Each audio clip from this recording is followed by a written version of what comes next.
നമസ്കാരം. അഹമ്മദാബാദ് വിമാനാപകടത്തിൽ 270 പേരുടെ മരണം സ്ഥിരീകരിക്കുകയും കുറേയധികം MBBS PG വിദ്യാർത്ഥികൾ ആശുപത്രിയിൽ ഇപ്പോഴും ചികിത്സയിലുള്ളതും കുറേ പേർ ആശുപത്രി വിടുകയും ചെയ്തു. അഹമ്മദാബാദ് ദുരന്തത്തിൻ്റെ കാര്യകാരണ സഹിതമായ വിശേഷണങ്ങൾ ഒക്കെ തന്നെ പലയിടത്തും വായിക്കാൻ സാധിക്കുന്നുണ്ട്. അവിടെ മരിച്ച എല്ലാവരെയും പറ്റി ഓർത്ത് നാം വളരെയേറെ ദുഃഖിക്കുകയും ചെയ്യുന്നുണ്ട്. കൊച്ചു കുഞ്ഞുൾപ്പെടെ തീരെ പൊടിക്കുഞ്ഞുങ്ങൾ ഉൾപ്പെടെ മുമ്പോട്ടുള്ള പലരും അവിടെ ദാരുണമായി കത്തിയമർന്നു എന്നുള്ളതാണ് സത്യം. നമുക്ക് കിട്ടാൻ പോകുന്ന ഡെഡ് ബോഡി ഏത് തരത്തിലായിരിക്കുമെന്ന് നമുക്കെല്ലാം തന്നെ ഊഹിക്കാവുന്നതാണ്. ഒരു വിമാനം കത്തിയമരുമ്പോൾ താഴേക്ക് വീഴുമ്പോൾ അതിനകത്ത് കിടന്നാണ് ഇവരെല്ലാം മരിച്ചത്. കത്തിയമർന്നാണ് മരിച്ചത്, പുറത്തേക്ക് വീണല്ല.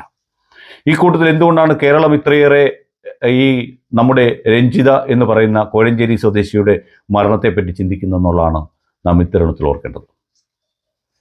സ്വന്തം മക്കളെ വളർത്തുവാൻ വേണ്ടി, അമ്മയെ വളർത്തുവാൻ വേണ്ടി ഇവിടെയുള്ള ജോലി താൽക്കാലികമായി ലീവ് എടുത്ത് വിദേശത്ത് പോയ ഒരു യുവതി കുറെ കൂടി മെച്ചപ്പെട്ട ജീവിതം ലഭിക്കുന്നതിന് വേണ്ടി UK അവിടുത്തെ ഗവൺമെൻറ് സർവീസിൽ നഴ്സായി പോവുകയാണ് ഉണ്ടായത്. പന്തളം NSS നഴ്സിംഗ് കോളേജിൽ നിന്ന് പഠിച്ച് ഗവൺമെൻറ് സർവീസിൽ ലീവ് എടുത്ത് പോയ അവരെപ്പറ്റി, അവരുടെ മരണശേഷം കേരള സമൂഹം അതിനെപ്പറ്റി ചർച്ച ചെയ്തപ്പോൾ, ആദരാഞ്ജലികൾ അർപ്പിച്ചപ്പോൾ ചില ഞരമ്പ് രോഗികൾ പല വാർത്തകളുടെ അടിയിൽ വന്ന് വളരെ മോശപ്പെട്ടമായി കമൻ്റ് ഇടുകയും അങ്ങനെയുള്ള ഒരുത്തൻ കഴിഞ്ഞ ദിവസം സസ്പെൻഷനിലാവുകയും ചെയ്തു. തൻ്റെ അമ്മയ്ക്ക് ക്യാൻസറാണ് എന്ന് തിരിച്ചറിവിൻ്റെ പുറത്ത് മകൻ ഇന്ത്യയോടിനോടും മകൾ ഇതികയോടുമൊപ്പം ഉടനെ തന്നെ വന്ന് പുതുതായി വെക്കുന്ന വീട്ടിൽ താമസിക്കാൻ വന്ന വ്യക്തി, ആഗ്രഹിച്ച് പുറത്തേക്ക് പോയ വ്യക്തിയാണ് രഞ്ജിത എന്നുള്ളതാണ് നമ്മളെ ഏറ്റവും കൂടുതൽ അവരിലേക്ക് അടുപ്പിക്കുന്നത്. ഭാര്യാഭർത്തൃ ബന്ധത്തിലെ വിള്ളലുകൾ അവരുടെ ജീവിതത്തെ അകറ്റിയിട്ടുണ്ടാകാം. ഒരുപക്ഷെ അടുത്തിരുന്ന് സംസാരിക്കുവാനോ ഒരിച്ചിരി നേരം മക്കളോടൊപ്പം സഹകരിച്ച് ജീവിച്ചു മൂട്ടുവാൻ പറ്റാത്ത ഒരവസ്ഥയിലേക്ക് കുടുംബ ബന്ധങ്ങൾ എത്തിച്ചേരുമ്പോഴാണ് സ്ത്രീ, വിശേഷിച്ച് നഴ്സായൊരു സ്ത്രീ, ഇത്രയേറെ അയാളെ വെറുത്തിട്ടുണ്ടാവുക. ഞാൻ കഴിഞ്ഞ കുറേ ദിവസങ്ങളായി പരിചയമായിരുന്നു അയാൾ എപ്പോഴെങ്കിലും ചിത്രത്തിൽ വരുന്നതായിട്ട്. അയാളുടെ 2 മക്കൾ അനാഥരായപ്പോൾ പോലും ഒന്ന് പുറത്തേക്ക് വരാൻ ശ്രമിക്കാത്ത ഈ പുരുഷൻ, അവൻ കേരളത്തിലെ പുരുഷ ജന്മത്തിൽ തന്നെ ഒരു എന്താണ് പറയുന്നത്, അങ്ങേയറ്റത്തെ ഒരു വ്യക്തി എന്ന് തന്നെ ഞാൻ സൂചിപ്പിക്കുന്നു, മറ്റൊന്നും ഞാൻ പറയുന്നില്ല. മനുഷ്യത്വം മരവിക്കാത്ത മനുഷ്യനായിരുന്നുവെങ്കിൽ തൻ്റെ രക്തത്തിൽ പിറന്ന മക്കളെ കാണുവാൻ അവൻ ഒരിത്തിരി നേരമെങ്കിലും അവിടേക്ക് എത്തുമായിരുന്നു. അതല്ല എങ്കിൽ തൻ്റെ പ്രാണനായി നടന്ന തൻ്റെ ഭാര്യ അവിടെ അഹമ്മദാബാദിലെ വിമാനാപകടത്തിൽ മരിക്കുമ്പോൾ ആ ഡെഡ് ബോഡി അടുത്തേക്കെങ്കിലും അവൻ ഓടിയെത്തുമായിരുന്നു. അപ്പോൾ അവൻ മനുഷ്യനല്ല എന്ന് വേണം നമ്മൾ സൂചിപ്പിക്കാൻ. നമ്മുടെ ബന്ധങ്ങൾ, കുടുംബ ബന്ധങ്ങളിലെ താളപ്പിഴകളാണ് പല സ്ത്രീകളെയും കരുത്തുറ്റവരാക്കി മാറ്റിയെടുക്കുന്നത്. ഇവിടെ തന്നെ ഓർക്കുക, സർക്കാർ ജോലിയിൽ നിന്ന് തൻ്റെ കുടുംബത്തിൻ്റെ ഉയർച്ചയ്ക്ക് ആവശ്യമായി വീട് വെക്കാനോ മക്കളെ പഠിപ്പിക്കാനുള്ള ശരിയായ രീതിയിലുള്ള ശമ്പളം ലഭിക്കുന്നില്ല എന്ന തോന്നലാണ് ഈ സ്ത്രീയെ കൊണ്ട് ഇവിടുന്ന് ലീവ് എടുത്ത് വിദേശത്ത് പോകുവാൻ അവരെ അതിലേക്ക് തള്ളിവിട്ടത് ഇവിടുത്തെ സിസ്റ്റം തന്നെയാണ്. ഇപ്പോഴവർ തിരിച്ചു വന്നിട്ട് ലീവ് എക്സ്റ്റെൻഡ് ചെയ്യാൻ വേണ്ടി അവിടുന്ന് ഇമെയിലിലാണ് ഈ പറഞ്ഞ ഒപ്പ് അയച്ചതെന്നാണ് മനസ്സിലാക്കുന്നത്. ആ ഇമെയിലിൽ അയച്ച ഒപ്പിനകത്തെ ഒരു വ്യത്യാസം, ഒരു പേപ്പറിലെ ഒപ്പ്, അത് ഓൺലൈനാണ് നമ്മുടെ നാട്ടിലെല്ലാം എന്ന് പറഞ്ഞുകൊണ്ടിരിക്കുമ്പോൾ, ഡിജിറ്റൽ ഇന്ത്യ ആയിട്ടിരിക്കുന്ന സമയത്തും ആ ഒപ്പിടാൻ വേണ്ടി അവരെ തിരിച്ചിങ്ങോട്ട് ഈ ഓഫീസർ വിളിച്ചു വരുത്തിയില്ലായിരുന്നുവെങ്കിൽ ഒരുപക്ഷെ ഈ സ്ത്രീ മരിക്കില്ലായിരുന്നു എന്ന് നമുക്ക് ഓർക്കാം.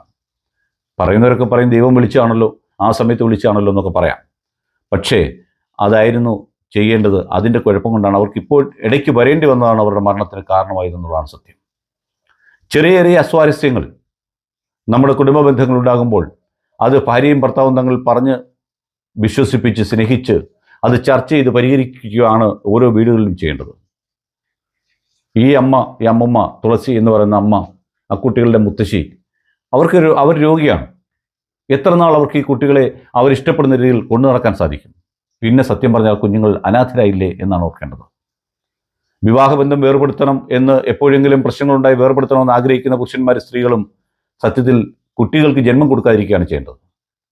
വിദേശ രാജ്യങ്ങളിലെ പോലെ തൻ്റെ ആസ്തിയുടെ ഒരു ഭാഗം ഇവിടെ വിവാഹമോചിതരാകുന്നവർക്ക് കോടതിയിൽ കെട്ടിവെക്കേണ്ടാത്തതുകൊണ്ടും കുട്ടികളെ നോക്കണം എന്നുള്ളത് നിർബന്ധമല്ലാത്തതുകൊണ്ടുമാണ് ഇത്തരം ഈ പറയുന്ന വിവാഹമോചനങ്ങൾ ഇറങ്ങുന്നത്.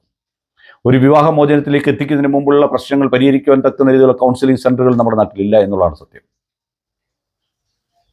വീട്ടുകാർ പോലും പ്രശ്നങ്ങളെ വലുതാക്കി കൊണ്ടു കൊടുക്കുന്നതല്ലാതെ ആ പ്രശ്നം പരിഹരിക്കാനുള്ള രീതിയിൽ അവർ ശ്രമിക്കാറില്ല.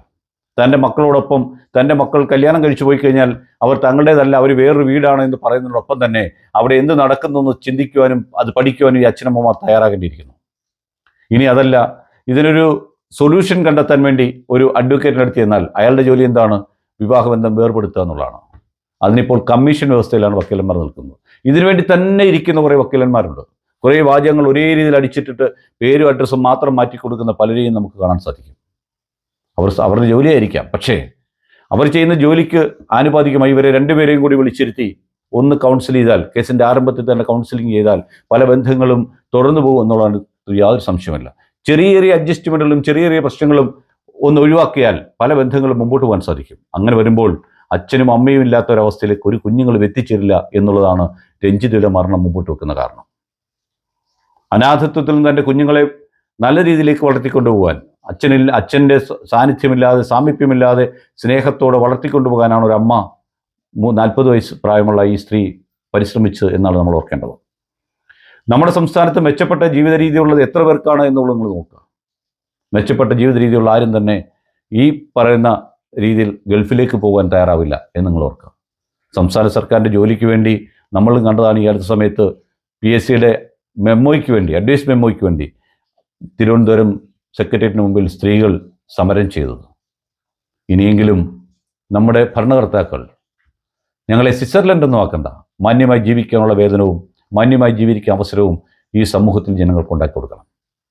അതുപോലെ പ്രതാപനെ പോലുള്ള ഞരമ്പ് രോഗികൾക്ക് തക്കതായ ശിക്ഷയും നൽകണം. സോഷ്യൽ മീഡിയയിൽ വരുന്ന കമൻറ്റുകളൊക്കെ കാണുമ്പോൾ സത്യം പറഞ്ഞാൽ ഇത് കേരളത്തിലുള്ളവരാണോ മലയാളികളാണോ എന്ന് പോലും തോന്നിയിട്ടുണ്ട്.